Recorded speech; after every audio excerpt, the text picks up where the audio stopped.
Excellent. Welcome, welcome everyone. Of course, today's session is going to be recorded and put on our Business Summit page. So if you do miss anything that Dennis has said, there is going to be a replay. Yeah, if you have any questions, you can shoot them up in the chat, and we will have a portion of this dedicated to Q&A at the end. Welcome. Thank you for being here. The 2021 Business Summit. We're pretty excited. We broke 160 registrations this morning, and it just keeps picking up traction. So welcome and thank you for joining us today. Of course, we are joined by customer experience expert Dennis Geelan. Dennis Geelan from Zero In, the Zero In formula. Of course, today's session is called Customer-Centric Innovation. Dennis is an author, a speaker, a consultant, and of course, the founder of Zero In.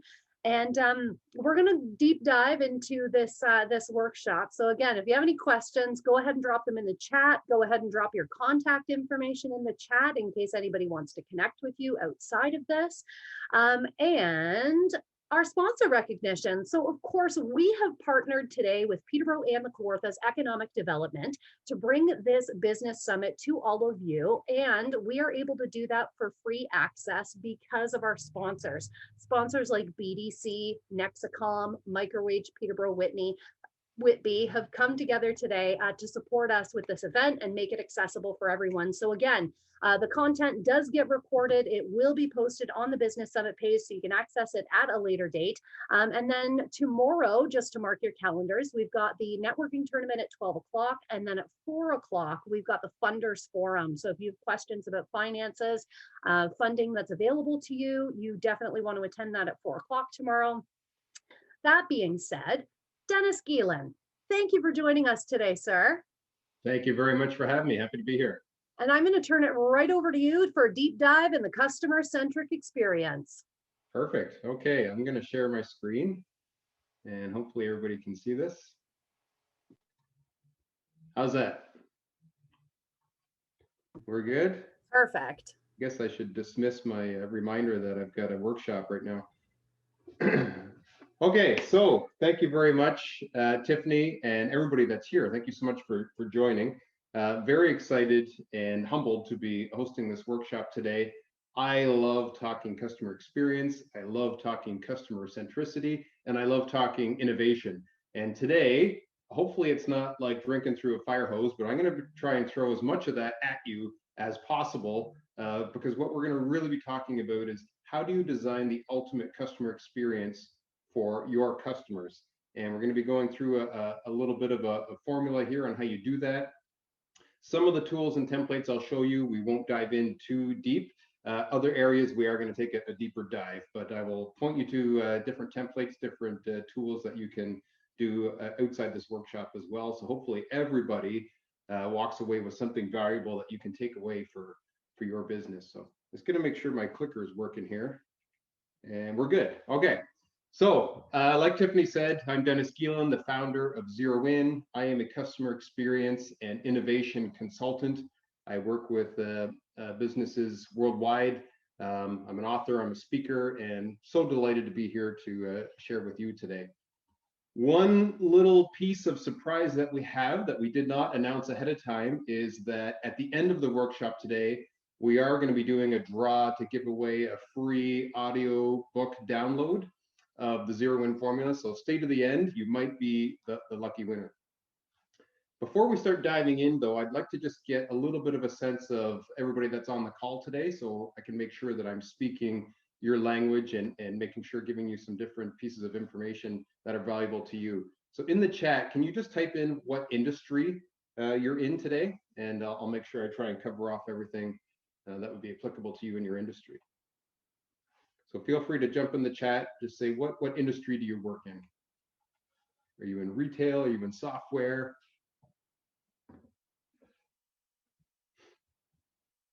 Well, lots of people chiming in. Great. So business development, economic development, tourism, insurance, accounting. This is great. Okay, so we got a really good diverse group here today. Please feel free to ask questions throughout, but we do have some time set up at the end as well if we want to take a deeper dive into some questions. So hopefully, if you do have any burning questions, we can answer them right here on the workshop. But I also am going to give you my contact information at the end if you want to take a deeper dive into anything. So let's get started. Whenever I'm talking customer experience, I always like to start with a story that really exemplifies what I'm talking about, and then I can go back and reference it throughout the workshop today. So I'm going to tell you a story about a particular flight that I took. Does everybody remember air travel? It's been a while, but in a former career, I worked for a fairly major corporation, and I was the head of professional services. And it was a software company. And anytime we signed up a new client, and we had some major corporations around North America that was using our software, I would fly in and spend a good 3 or 4 days really getting to know my new customer. What are they looking for out of our product? How would they best utilize it? How can we make sure that we install it and customize it and set it up and configure it and brand it in a way that's really going to meet their needs, so that we can really start this project off with this new customer on the right foot? So I would call this a discovery session, and it was 3 or 4 days of intense meetings, really getting to know the customer inside and out. And on this one particular discovery session, it was in San Francisco, and at the end of it, I was just drained after facilitating these meetings, 7 or 8 hours a day for 3 or 4 days straight. At the end of it, you're just spent, and all you want to do is get home, sleep in your own bed, and just get back to normal for a little bit.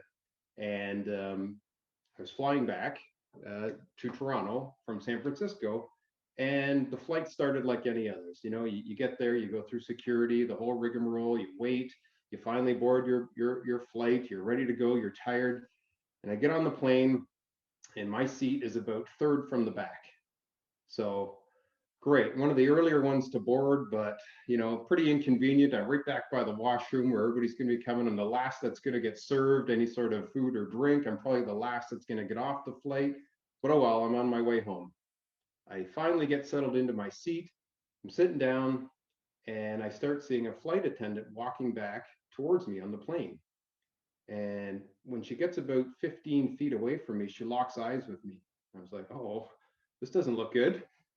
Something wrong, something with my baggage. And she gets a little bit closer, and she says, "Are you Dennis Geelan?"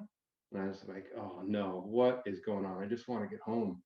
And she says, "I'm so delighted to tell you that our flight isn't full today, and we've randomly selected your name to come up to sit at the front of the plane. You'll have more leg room. You'll be first to get served. You'll be first off the flight." I was like, holy smokes, like I wasn't expecting that at all. Extremely delightful experience, unexpected. And I can tell you that every single time I fly, or when I did fly, I would check to see, is that airline one of the ones offering a flight? Because they instantly created some loyalty and some engagement with me there. They made a fan for life. So I just like to use that as a bit of an example about what we're going to be talking about a little further today. So that was one example of a very delightful customer experience. Now let's start diving in. Where I like to start is with business in general, and the stats are scary.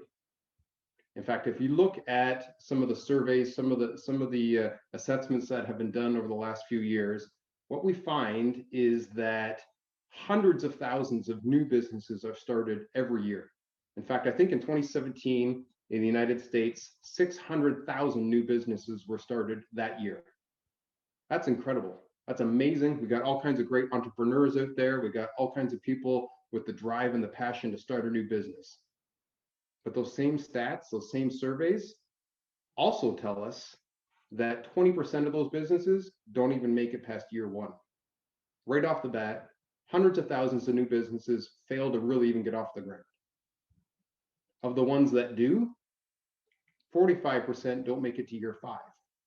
Almost half of every new business that's started every year can't get enough traction, can't get enough customer base, can't get enough of a following or make enough profit to make it to year 5. Of the ones that do, the ones that actually have something and are able to get going, 65% don't make it to year 10, and 75 don't make it to year 15. That means 25% of all new businesses are the only ones that can actually make it. You know, to me, 15 years means you've actually established a business, you've actually got something, you've actually made it somewhere. Only 25% of any new business that starts will even get that far. To me, that's kind of scary.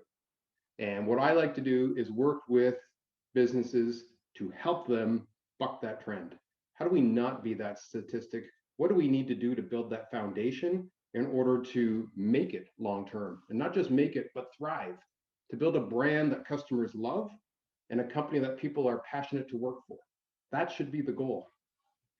And I think if you look at what's going on here, the problem is that so many of these businesses are not focused in the right place. I believe that the main challenge that all businesses, new, old, whatever, need to be facing, need to be overcoming, need to be focused on is indifference. This is the challenge that we have in front of us. Indifference, and I'll explain that in a second. Indifference really, to me, is the opposite of love. Love is a very strong, positive emotion. Indifference, I got no strong, positive feeling towards anything at all, right? If you think about that in the context of your customers, they're indifferent. They don't love your brand. They don't love your product or service. You're an option. You're just one of many on the market. You blend in. That is not where you want to be as a company, as a brand, as a business, right? You want customers that crave doing business with you, that resonate with you, that want to make sure you're the option that's available when they're selecting that flight. But indifference can also show itself internally. This is when you have employees that don't necessarily love their job. They don't necessarily hate it. It's just a job. They're indifferent. They're not passionate about what they do. They're not passionate about the cause of the company and what they get to do every day. They're just indifferent. Do I love my job? No. Do I hate it? No. If you have indifferent customers and or indifferent employees, you've got a problem. And that's what I believe I help companies do, is solve this challenge. And the way you do that is by creating a customer-centric and an innovative business. And we're going to dive into this a little bit more today. So to rephrase that, the goal is to be the brand that customers love and the company that people are passionate to work for. So today we're talking mainly about customer experience. So let's take a really deep dive into this side of the indifferent customer and see what do we do? How do we set our company up so that customers just aren't indifferent towards us? We just aren't an option. We aren't just blending in with all the other competitors out there in the market. How are we standing out? How are we rising above? How are we resonating? How are we making it so that they crave doing business with us? And we really got to take a step back first here and understand what it means when we say customer experience. So I like to start with the definition of the experience economy. Has anybody here on the workshop, just put it in the chat, has anybody read the book, The Experience Economy by Joseph Pine and James Gilmore? Fascinating book, probably came out 15, maybe more years ago. And it's really where the customer experience revolution started, I would say. I'm just going to give you a real Coles Notes version here of what they explain in the book, The Experience Economy, so we understand what we're talking about. And it goes like this. So Pine and Gilmore really said, if you take a look back through history about how the world's economy has worked, it has evolved over the centuries. And in the beginning, it was the commodity economy. We didn't have mass production of products and services. We had commodities that we could trade or sell or barter, right? Raw goods. If you think back hundreds of years, you had some wood, I had some iron, let's trade, right? That was the commodity economy. And that's kind of how people did business. And when the idea of currency or money was formed, okay, well, now you would trade those raw goods for some currency. And that was the commodity economy. And typically, whoever had the best price and good quality would win. That's who you would want to buy your commodities from, right? And then as things evolved over time, people realized, hey, I could take these commodities and I can put them together into a product, and people see more value in the product than they did in the raw goods. So for example, this desk that I'm sitting on, to buy the wood, well, maybe not today because of COVID, wood is extremely expensive, but to buy the wood to build the desk is a lot cheaper than it is to buy the finished product of the desk that it's been put together and it's been stained and it looks nice, right? You would put more value on the finished product than you would on the raw goods. And then when people realize this, wow, there's more value, we can sell it at a higher price and there's more profit. This is really what spurred the Industrial Revolution, where products started being mass produced because people and business leaders understood that's the economy that we need to be working in. It's the product economy. No more selling commodities. You know, you have to compete on price. Now we can compete on who's got the nicest, the newest, the different products, and people see more value and pay more for that. But then everybody started doing that. So then business leaders had to decide, well, how do we differentiate ourselves? And some of them found that, wow, if we actually provide some services around those products, that resonates with our customers. Now they choose to do business with us. So not only will I sell you that appliance, I will install that appliance, I will fix that appliance, I will maintain that appliance. And of course, if another company doesn't do that, they just sell you the product, you're probably more likely to buy it from the one that does. Now, originally, business leaders were throwing in those services for free as a differentiator. And then they realized, holy smokes, people are actually willing to pay just for the service itself. They see a value in that. And then this whole service economy evolved where people didn't even have products. It's just, I'll install, I'll maintain, I'll deliver, I'll just do a service for you, and people are willing to pay for that. And what you see is as we go down the levels of the economy here, people actually put a higher value as the economy's evolved. So people are actually willing to spend quite a bit of money in the service economy compared to the product economy. And then people realized, wow, if we have a service that we deliver or a product and a service together, but we can design an amazing experience around that, or if we don't even have a product or service at all, and we just give you and sell you this amazing experience, people are willing to pay even more for that. People see even more value in an amazing experience, and it has evolved over time. So now you have the experience economy, where people are really, really paying attention to what's the experience that we are either delivering around our product or service, or what is the experience all by itself that we are actually selling, and people are seeing all kinds of value in that. So I just want to take you through a real quick example using coffee to go through these different levels of the economy. So obviously the commodity economy, that would be the coffee beans themselves, right? Back when people didn't mass produce coffee, it was you had coffee beans, I'll pay you for those coffee beans. Well, to buy the amount of coffee beans required to make a cup of coffee, not a whole lot of money being exchanged there, probably pennies, if that. But you grind up those coffee beans and you add hot water, and all of a sudden you have a product. Well, now people are willing to spend $2, $3 for that. You go down to the local arena or the diner or whatever, and it's typically around $2 for a cup of coffee, right? Whereas it's probably 5 cents to get the coffee beans that made that one cup of coffee. So you see the difference here between the economies? Now you put a service around that, and people are willing to spend a little more. Hey, I don't even have to get into my car. I can just drive up to a window and somebody's going to hand me a coffee. That's the service economy, and people are willing to spend a little more for that because it comes with a great service. But what if we can design the experience of getting that coffee, sitting down and drinking that coffee in a way that resonates with you? It just feels like, this was meant for me. That's what Starbucks did. And that's why they are able, and not even a problem, sell their coffee for way more than you would pay for a Tim Hortons coffee. It's because of the experience. It was specifically designed to feel like that European cafe type atmosphere of, this is what it's like to get a cup of coffee and just sit and relax in a cafe style environment. They intentionally did that. That is the difference between the different levels of the economy. So I just want to stop for a second, let that sink in, different levels of the economy. But then I want to ask you a question. Can you name some companies that are currently operating in the experience economy? So we just gave Starbucks as an example. What are some other companies that get it? They design an experience that resonates, and they are able to charge more for doing business with them versus their competitors. Anybody have any examples they can give? Are you able to see the chat there, Tiffany? I can't switch between the Yeah, monitors. you've got Apple Store, Rainforest Cafe, Yeti, Ah, great. Disney.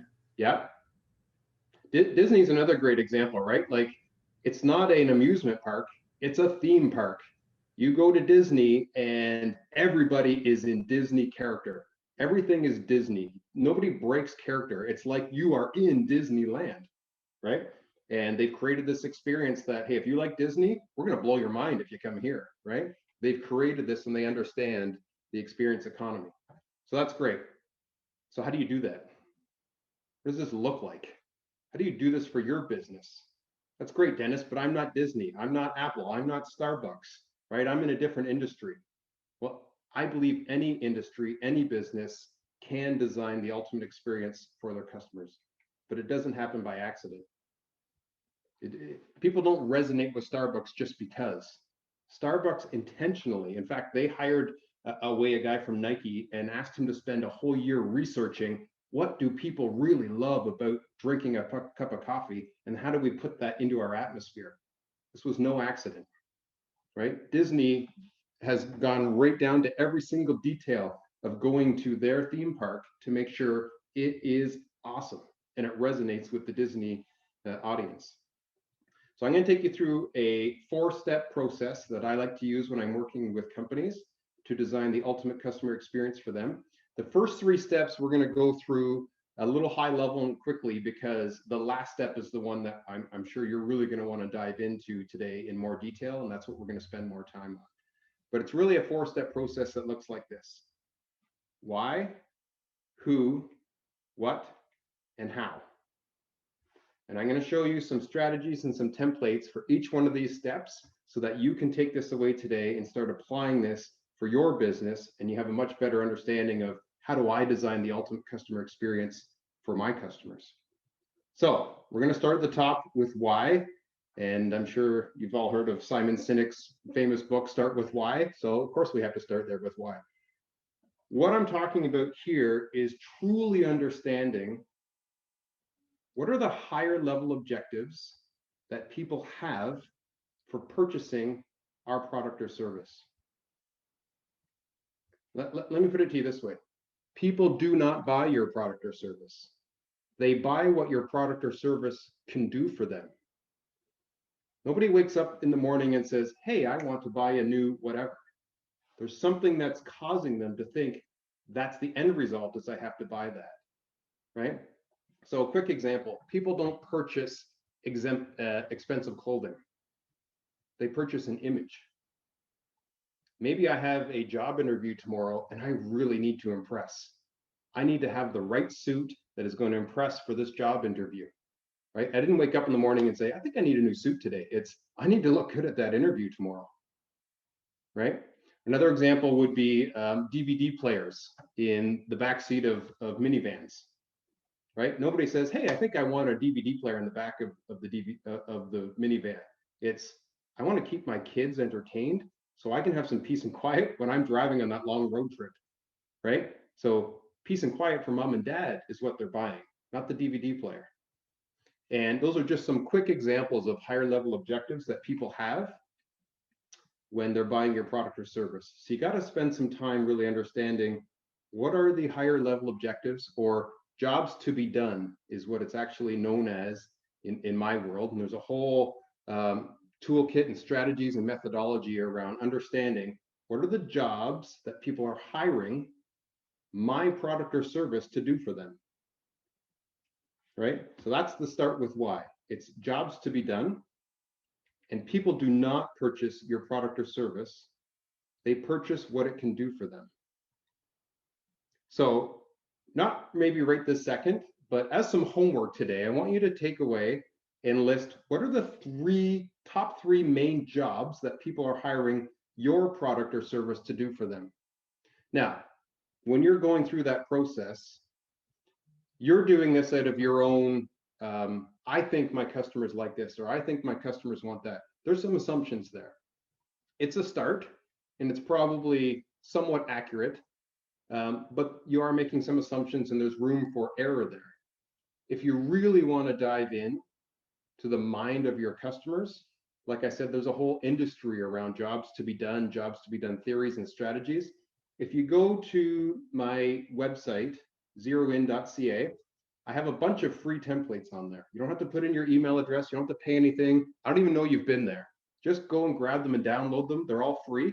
I think I've got maybe 12, 15 different templates on there. For jobs to be done, if you really, really want to get to the crux of what are the jobs people are hiring my product or service to do for them, there's two templates on there that I want you to look at. One is a jobs to be done sample interview. Yeah, you actually have to ask your customers, or somebody does if it's not you, what was the thought process that led them to buying your product or service? And there's a whole journey you're going to see they go to before even landing on your website or before going into your store or before calling you. There's a whole journey they went through, the whole thought process that led them to purchasing from you. What was that journey? What did that look like? And that's going to help you understand what was the job they were trying to get done by purchasing your product or service. Okay. Once you've done a few interviews, you're going to see some patterns here and you're going to be able to extract some jobs. That's where you use the customer jobs template. And this is where you actually have some objects, some verbs, some subjects, and you put this together that says, here's the top 2, 3, 4, 5 main jobs that people are hiring our product or service to do for them. Trust me, when you do this, it unlocks a whole new world of understanding with your customers. Who are these people? How do we market to them? How do we speak their language? If this is truly what they're trying to get done, what does that mean with our products or service? Do we have to make some changes? Do we have to do something different? Is there other products or services we can have that they'd also be looking for? All kinds of amazing ideas start coming out just from understanding the jobs that people are hiring your products or services to do for them. So that's the why. We're not digging in any deeper. Like I said, the templates are there. If you want to reach out to me afterwards and have any questions, great. But understand the jobs that people are hiring your product or service to do for them. Once you understand the why, now we dig down into the who. Who are these people? We know why they're buying my product or service, but who are they? And this is where you can get into customer segments. Now, you can go even deeper and look at customer personas.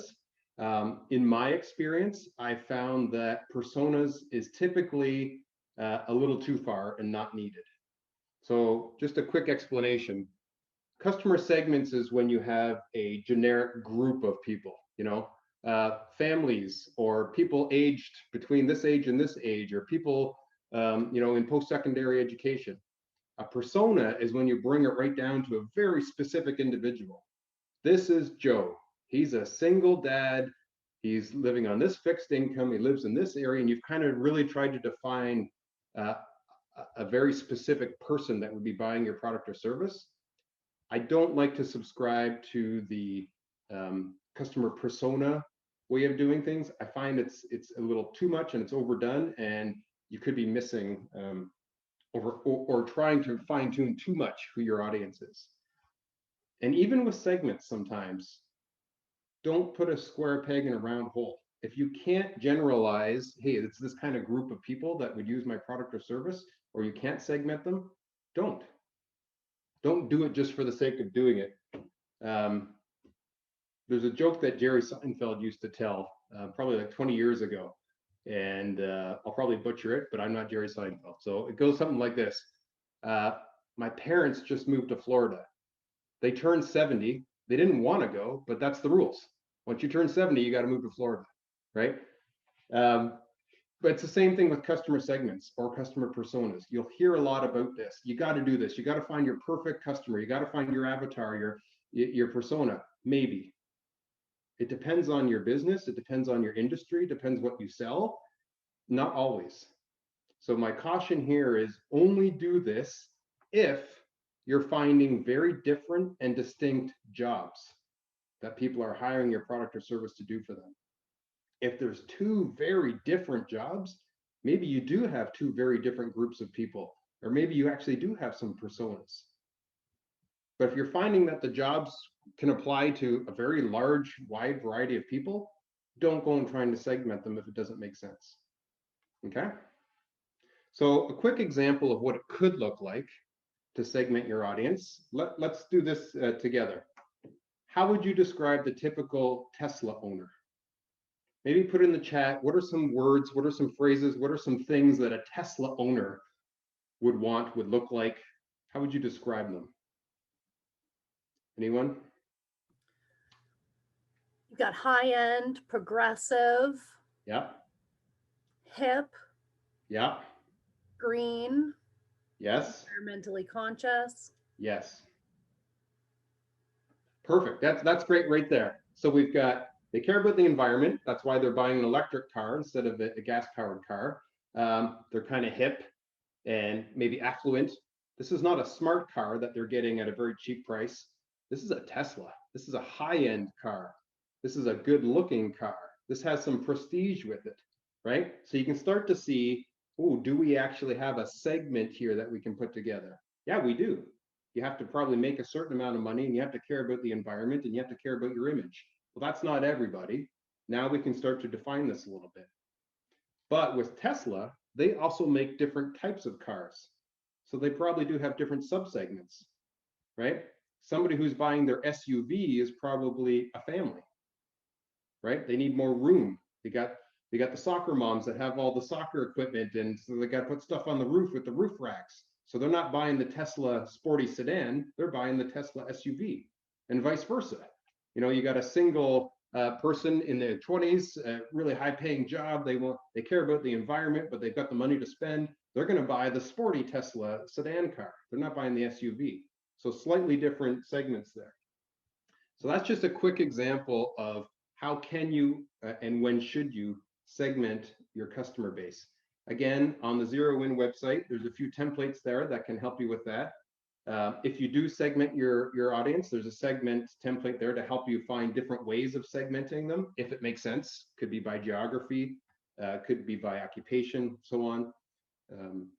Another quick example, I'm working with a international pharmaceutical company right now out of Denmark, and their products are sold directly to the consumers, but they're also sold to the doctors who then distribute them to the consumers. And they also have third-party companies that purchase and redistribute their medicine and their devices for them. Three completely different customer segments, right? The job that the end patient has for taking their medicine is very different than the doctor who is taking that and then prescribing it to their patient, which is very different from the third-party companies that's trying to sell these to different doctors worldwide. Different jobs that each of those segments have for that device or for that medicine. So another quick example of when you would and wouldn't segment your customer base. And then there's a customer empathy template too. If you do have segments and you want to get to understand them a little better, let's start understanding what these people think, what they feel, and so on. Again, only if and when it makes sense. Okay, so that's our why. That's our who. Why are people buying our products and service, and who are these people? Now we're going to get into the what. And what we're looking at here is, what does the journey currently look like for our customers? What does the experience look like? What is the journey a customer goes through from being a customer of our brand, our product, our service? And for this, I like to use journey mapping tools. Okay, and if any of you are familiar with a customer journey map, what we're looking at here is different phases of the life cycle of being a customer of your product. Right? Maybe there's some sort of discovery phase where they find out about you and your company and your product. How are they finding out about you? And then maybe there's some initial touch point where there's some sort of pre-sales type discussion they have with you to figure out, is your product or service or is your company the right one for me? And then there's the actual sales process. What does it look like for them to actually do a transaction with you? How does that happen? Is it good? Is it bad? Is there pros? Is there cons? Is it easy? Is it hard? Right? And then using your product or service. What's that part of the journey look like? Getting support for your product or service. What does that look like? There's a whole journey that a customer goes through interacting with you and your brand. So what I like to do with my clients is map that out. Because again, just like the jobs to be done, we have assumptions. We think customers are doing okay, or they like this, or they don't like that, or this is easy. Is it? What does it really look like? What are the different departments involved with those different parts of the journey? What are the different systems or software tools we have? Who are the people that own those parts of the journey? What are the KPIs we have that are measuring whether that part of the journey is actually successful or not? Until you map that out and look at it, how do you really know? You're making too many assumptions. So the tool that I like to use, and I've used several different software tools, the one that I like to use that's very easy, and do we have time? I'll do a real quick demo here. This tool is called Semantica. I've actually partnered with them because I like it so much. I use it, and I'm also a reseller. If anybody wants Semantica that I've worked with, they purchase it through me and they get a discount. So I'm going to show you quickly just what it looks like to use Semantica, and what a customer journey looks like. I'll bring one up here. Okay, everybody see that on the screen? Okay, so here you can see in Semantica, this is an example of a retail store. So this is a demo I set up where this is just a retail store. So you can see different phases a customer has of interacting and going on a journey with this retail store. So in this one, they've got phases across the top. There's a discovery phase, a consideration phase. Am I going to buy from this store or not? Then there's the selection phase. Okay, well, which products or service am I buying? There's the ordering phase, the invoicing phase, the delivery phase. You can see support phase, and you have the ability to add or subtract all the different phases you want, rename them for your business. Underneath that, they've got a description of each phase. What does it really mean to be in this stage of the journey? And here I've got some different pictures just to kind of highlight it. You don't have to do that. But then what are the interactions? What are the touch points? What are the pros and cons? What are the different systems like we talked about involved? Is there email? Is there social media? Is there website? Is there phone? Is there an ERP system? Are these things connecting? Is this really working well? Right? Is there consistency across this journey? Who are the different departments involved? I like to work with my customers on what I call it is CCI, Customer-Centric Innovation. How do we get more customer-centric and more innovative throughout the entire journey? So as I'm doing that with companies, we collect our CCI insights. What are the different ideas that are coming out in our brainstorming sessions? What's the feedback from the customers? What are they saying about it? And if you're tracking like customer satisfaction, how does that map? What does that look like through the journey? Where is there high and low points along there, and so on? So that's just a quick example of what it looks like to actually map out a customer journey. So that's your what. What does it look like right now? The other part of that is what should it look like? And we'll get into that in a second in the how, but when I give you the tools and the strategies on how do you create this ultimate customer experience, now you go back and remap your customer journey and say, what should it look like? Do we have too many phases, too many interactions? Do we have to get rid of some? Do we need to add more to make it more robust? Is there stuff missing? Do we have too many different software tools at play here? Can we standardize this? Is there ones that need to be integrated? Is there nobody owning this part of the journey? Is there no department that's really owning, the pre-sales or whatever? Do we not have any KPIs to know how we're doing? Are we not tracking? So once you have this kind of mapped out, again, it opens up all kinds of ideas on what should be going on here with your customers and their journey with you. Okay, so I should be back to the PowerPoint slide there. So that is the what. Why are customers buying your products or service? Who are these customers? And what does their journey look like today? So that was the Semantica tool. Again, on the Zero In website, I have some free templates there. These are just PDF versions where you can go and handwrite right on there. What does the entire experience look like? And then maybe an individual transaction, you can take it down to an even deeper level. What does that individual journey look like? If you want to really take a deep dive into this, if there's a specific part of the experience that is not going well, let's map that journey specifically out even deeper and see if we can fix it. Okay. So we've gone through the why, we've gone through the who, we've gone through the what. Now the big part. How do we take all this information and create this ultimate experience? How do we become the Starbucks? How do we become the Disney of our industry? How do we become the Apple Store if we're in retail? How do we become this place that people crave doing business with? We've got all this intel, we've got all this information. What do we do with it? What does that look like?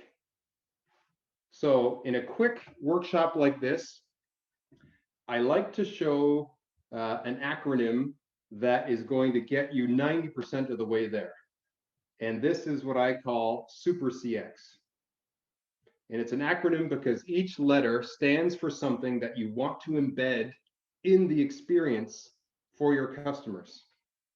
And it's going to take some brainstorming. It's going to take some innovation. We'll talk a little bit about that in a second. But you want to go through and make sure that these 5 things are embedded in the experience. Now that you know who these people are and why they're buying your products or service and where there's good and bad parts of the journey, how do we enhance it? You super it. So let's go through each of these letters and see, what does this really mean? What does this really look like? And what I want you to be doing is thinking, what does this mean for my business and my customers? Take lots of notes. This is where the light bulbs really start going off, people. So the S is surprising, right? Remember that story at the very beginning where I told you about I got on the plane? Do you think it was an accident that a flight attendant just happened to walk down and pick somebody and pull them up to the front of the plane? Or do you think that they know ahead of time what they can, what they can't do, when and who they should be surprising and delighting and what that looks like and what they have in their bag of tricks? Of course they do. They've designed this to happen like that. Do you think it was an accident that she had this conversation with me from about 10 feet away in a loud voice so everybody around her could hear that I was being pulled up to the front of the plane? Why didn't she come up and whisper it in my ear? Hey, come up to the front. She obviously wanted everybody around to hear. Why is that? Because now they're thinking, that could be me next time. And now they're thinking, boy, this company does this. If it was just between me and her, it's not a surprise for everybody else anymore. It's just me going home and telling my family and friends. Now everybody that was in earshot has the potential to go home and tell their family and friends. And the studies show us that 72% of people actually do. When there's some sort of amazing customer experience, 72% of people go home and tell all their closest friends about it. That's word of mouth marketing. That is the most strongest type of marketing there is out there. When one of your trusted friends or associates or family members tells you got to buy from here, you got to use this, that comes with a lot of weight. That's why they do that. So how can you surprise or delight your customers? At different points along the journey, what are some things that you could do, not always, randomly, at different times, to really surprise or delight your customers? Now, the S also stands for suspense, because if you do it all the time, or if you do the same thing all the time, it's no longer a surprise. It's expected, right? So switch it up. Sometimes we do it, sometimes we don't. Sometimes we pull people up to the front of the plane, sometimes we give them a free hotel, whatever. Different delights, different surprises, different ways. And by keeping your customers in suspense, it's like, what's going to happen this time? And if nothing happens, that's okay. They weren't expecting it because it's random and it's delightful and it's in suspense. But when it happens, it's like, wow, there they did it again. Amazing, right? Another quick example of this was a time my wife and I went to vacation, and we went out to this restaurant that everybody was raving about. And halfway through our dinner, the waitress comes up and goes to the table about 3 ones over from us and says, "Oh, congratulations, you've been selected as our random free dinner for the night." Everybody around could hear that. Everybody around goes, "Wow, that could be me next time." And I got talking to some people, and they're like, "Oh yeah, randomly they do different stuff like that. Not always the same night of the week. It's not always a free dinner. Every once in a while, they surprise us with something, and people love it. It could be me, it might not be, right?" How can you delight and surprise and keep your customers in suspense? So that's surprising. The U in super is probably the most difficult one. This is unique. How are you different from your competitors? If there's 15 other of you in your town, what separates you? What's your unique identifier? What's your differentiator? Now, we talked about Disney. Well, going to a Disney theme park is very different from going to a amusement park because it's the Disney theme. What's your theme? And this one is a whole other workshop on its own, but the advice I can give you is different is better than better. If you think your unique identifier is, well, we're just better than our competition, we have better employees, we have better products, we have better, anybody can say that. In fact, they probably are saying that about them, right?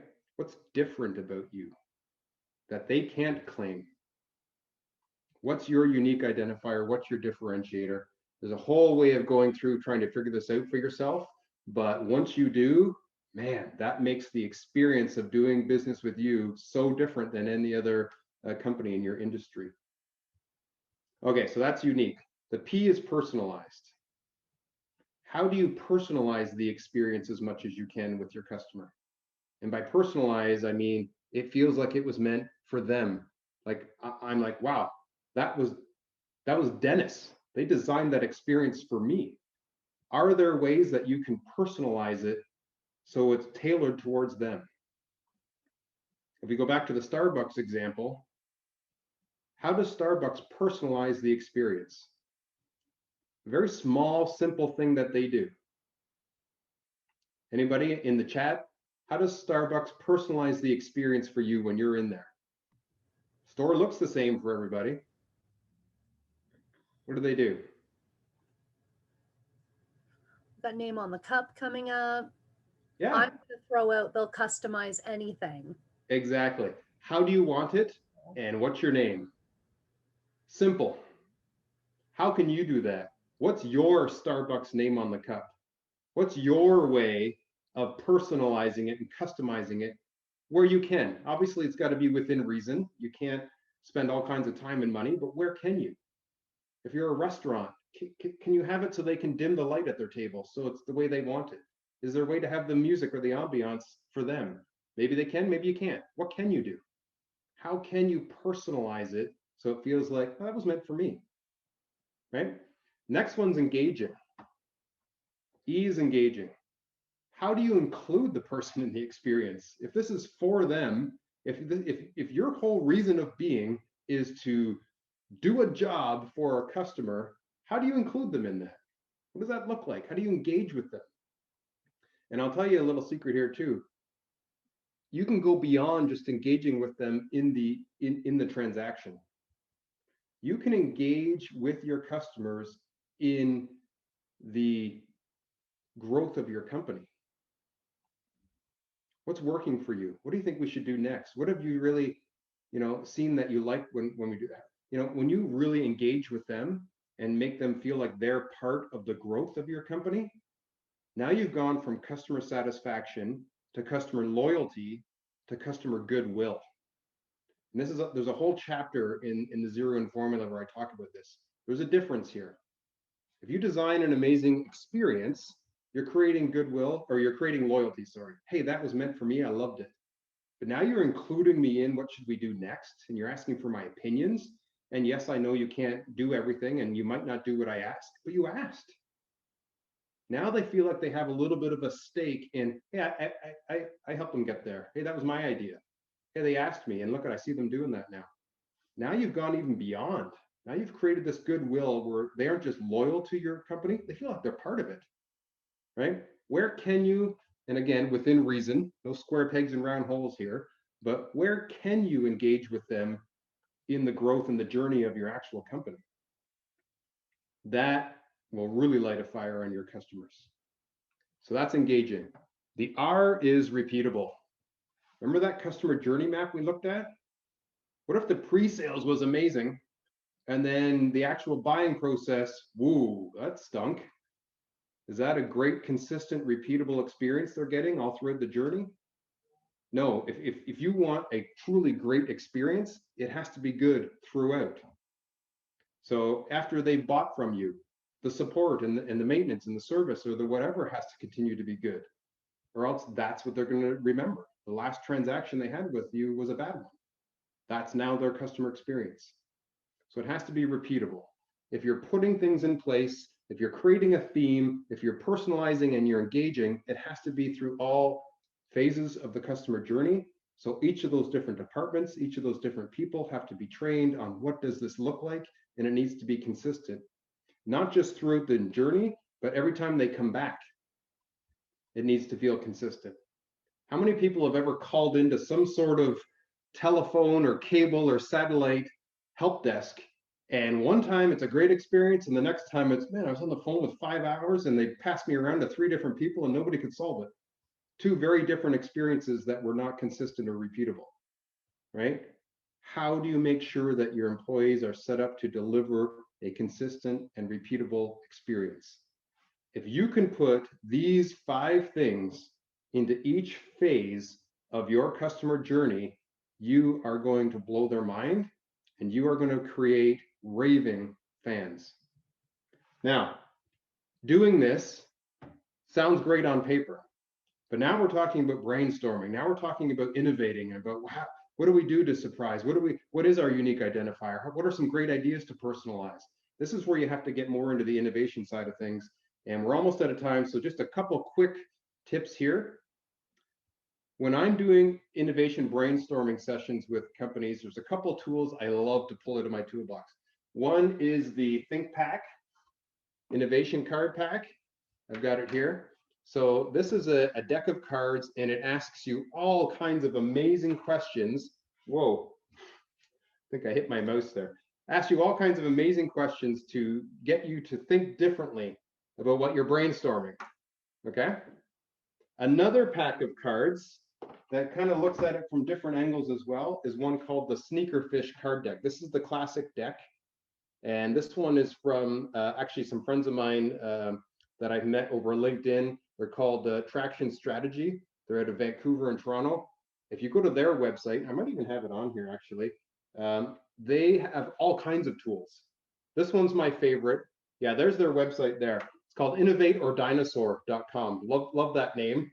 They actually created a board game for one of their customers who said, guys, we're not innovating, we're dinosaurs. So they worked with Traction Strategy to create this game that they now play at all their leadership meetings called Innovate or Dinosaur, and it helps them make sure they're making innovative decisions and ideas, not dinosauric ones. So a couple quick tools there. Again, brainstorming and innovation does not happen by accident. It doesn't happen just by getting in a room and saying, okay, give me your best ideas. You need some best practices. You need some tools to really dive down and get those better ideas out of the way. Okay, we have gone through all of this very quickly, a lot of it high level. I'm sorry, but hopefully you've got something that you can pull out of this and really apply to your business. Quick note for those on here that are Peterborough Business or Peterborough Chamber members. The Zero in Formula course is now available to all chamber members at a discounted price. You'll find it on the member benefits site. It goes through everything in the Zero in Formula book in a lot more detail. There's 50 some odd videos. There's interviews with 9 different global experts. There's all kinds of takeaway exercises to apply these things to your business. So if you're interested, discount for chamber members. If you're not a chamber member, you can still purchase the course, but you just don't get the discount. So I'm going to stop there, open it up for discussion, because I just blew everything at you guys really quickly there. So who's got questions? Who wants to dive deeper into something?